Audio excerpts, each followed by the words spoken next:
অন্তর্বর্তী সরকার থেকে দুই উপদেষ্টা আসিফ মাহমুদ সজীব ভুইয়া ও মাহফুজ আলমের পদত্যাগের দাবি জানিয়েছেন নেতাকর্মীরা। তাদের অভিযোগ সরকার থেকে ক্ষমতার অপব্যবহার করছেন এই দুই উপদেষ্টার। দাবি পূরণ না হওয়া পর্যন্ত তারা বলছেন যে রাজপথে থাকার হুঁশিয়ারিও দিচ্ছেন এই আন্দোলনকারীরা। শেখ হাসিনা এই বিষয়গুলো না, আওয়ামী লীগ এগুলো বাসি হয়ে গেছে, কিছুই না। আওয়ামী লীগের স্বাভাবিক অবস্থায় ফিরতে এই 5 থেকে 6 বছর লাগবে। তাকে নিষিদ্ধ করেন আর কবরের 70 হাত নিচে পুঁতায় রাখেন, সে 5-6 বছরের মধ্যে এখান থেকে আবার জীবিত হবে। অন্যান্য দল জীবিত হতে যত সময় লাগে তার চেয়ে সে দ্রুত জীবিত হবে। তার অর্থনৈতিক সক্ষমতা, তার বুদ্ধিভিত্তিক সক্ষমতা, অনলাইন জগতের সক্ষমতা, প্রযুক্তিগত সক্ষমতা, আন্তর্জাতিকভাবে তাদের একটা যে স্টেক হোল্ডারশিপ আছে, এই সমস্ত কিছু কারণে তাদের সময় লাগবে 5 থেকে 6 বছরের মধ্যে। তাদেরকে এই যে নিষিদ্ধ করলেন, এই নিষিদ্ধ করার ফলে তারা যখন রিস্টোর করবে ওই দিন তারা রক্তের হোলি খেলা খেলবে। আসসালামু আলাইকুম ওয়া রাহমাতুল্লাহি ওয়া বারাকাতুহু। যে যেখান থেকে ভিডিও দেখেছেন সবাইকে জানাই মনের অন্তঃস্থল থেকে ভালোবাসা ও অভিনন্দন। 24 ঘন্টার ভিতরে এনসিপির পার্টি আপনার নিষিদ্ধ হতে যাচ্ছে। কিভাবে? ইশরাক তিনি মেয়র পদে শপথ নিতে যাচ্ছে। ডক্টর ইউনূস তাকে শপথ গ্রহণ করাতে আর কোনো আইনি বাধা সৃষ্টি করতে পারবে না। আপনার হাইকোর্ট এটার রায় দিয়ে দিয়েছে ইশরাকের পক্ষে। উল্টো দিকে আপনার বর্তমান বাংলাদেশের সেনা প্রধান মিস্টার ওয়াকার, তার সাথেও ডক্টর ইউনূসের চরম একটা দ্বন্দ্ব, মানে পাত্তাই পেল না অনেকটা সেনা প্রধানের কাছে। করিডোরকে কেন্দ্র করে সেনা প্রধান স্পষ্ট একটি বার্তা দিলেন ডক্টর ইউনূসকে যে এটা আপনার একমাত্র ডিসাইড করবে নির্বাচিত একটা সরকার, যে নাকি মানুষের ভোটের মাধ্যমে নির্বাচিত হবে। ওই সরকারই একমাত্র ডিসাইড করবে করিডোর দিবে কিনা। উল্টো দিকে সেনা প্রধান মিস্টার ওয়াকার তিনি আরো বলেন বাংলাদেশে এই এনসিপি পার্টি এটিও থাকবে কিনা এটিও সামনে খতিয়ে দেখা হবে। কারণ আমাদের বাংলাদেশে বর্তমান যত অরাজকতা সৃষ্টি এখন পর্যন্ত ইনস্ট্যান্ট নাও চলমান সমস্ত কিছুই এর প্রায় 80% পরিচালনা হচ্ছে এই এনসিপির পার্টি থেকে। এই বাড়িরা বলে যে আওয়ামী লীগের টাকায় বিএনপি রাজনীতি করে। এই 12 ভাতারিরা সব জায়গায় হাতায় হাতায় খাইছে, প্রবাসীদের টাকা খাইছে, বিএনপির টাকা খাইছে, আওয়ামী লীগের টাকা এখন খাচ্ছে। আমার ছোট দল আম জনতার দল আমার টাকা খাইছে, নুরুল হক নুরের দলের টাকা খাইছে, জামাতের টাকা খাইছে, কার টাকা খায় নাই? এই 12 ভাতারি বলে বিএনপি নাকি আওয়ামী লীগের টাকায় চলে। আচ্ছা, এনসিপি পার্টি কি নিষিদ্ধ হবে 24 ঘন্টার ভিতরে? আমার কথা হচ্ছে ভাই, হ্যাঁ হবে।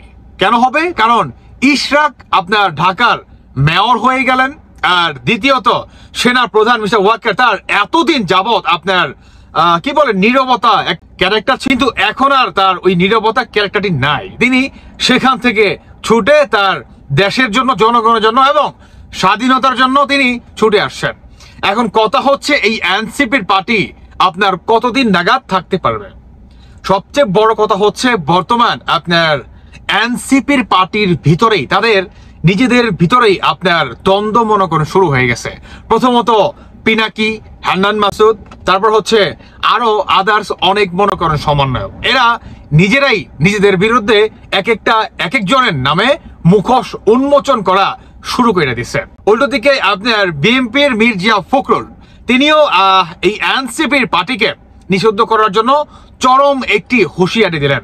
আপনারা অনেকে জানেন যে গতকালকে রাতে থেকেই ঢাকাকে কেন্দ্র করে বা আনাচে কানাচে আপনার ইশরাকের সমর্থককারীরা বা বিএনপি সকলে মিলে কিন্তু সারা রাত আপনার ঢাকার রাজপথে ছিল একমাত্র এই রায়ের জন্য।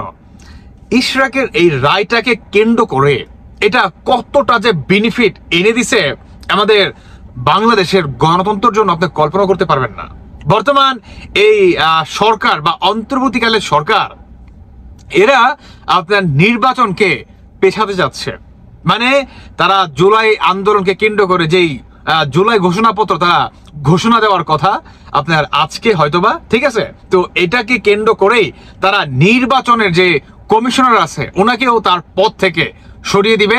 ইভেন নতুন আরেকটা কমিশনার তারা নিয়োগ করবে এবং এই নতুন কমিশনার কবে হবে, কাকে বসাবে, কে বসবে, বা তাকে বসানো হলেও কিছু সংস্কার তার মোতাবেক হবে, মানে তারপরে গিয়ে বাংলাদেশের নির্বাচন। এই যে একটা আরেকটি ম্যাটিকুলাস ডিজাইনের মাধ্যমে আপনার নির্বাচনকে পিছিয়ে নেওয়া যাওয়া এবং তাদের ক্ষমতাকে আরো দীর্ঘস্থায়ী করা, এটিও কিন্তু আপনার বুঝে গেছে পলিটিক্যাল পার্টিগুলা, বিশেষ করে বিএনপির এখানে সবচেয়ে বড় একটি ভূমিকা।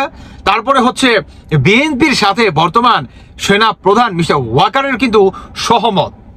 অন্যদিকে আপনার অনেকেই বা জামাত, তারপর হচ্ছে এনসিপি পার্টি এতদিন ধরে তারা আপনার বলে আসছিল যে সেনা প্রধান নাকি আওয়ামী লীগ বা শেখ হাসিনার হয়ে কাজ করতেছে, কিন্তু এখন তাদের মুখে ভিন্ন কথা, সেটি হচ্ছে বিএনপির হয়ে কাজ করতেছে বাংলাদেশ সেনা প্রধান মিস্টার ওয়াকার।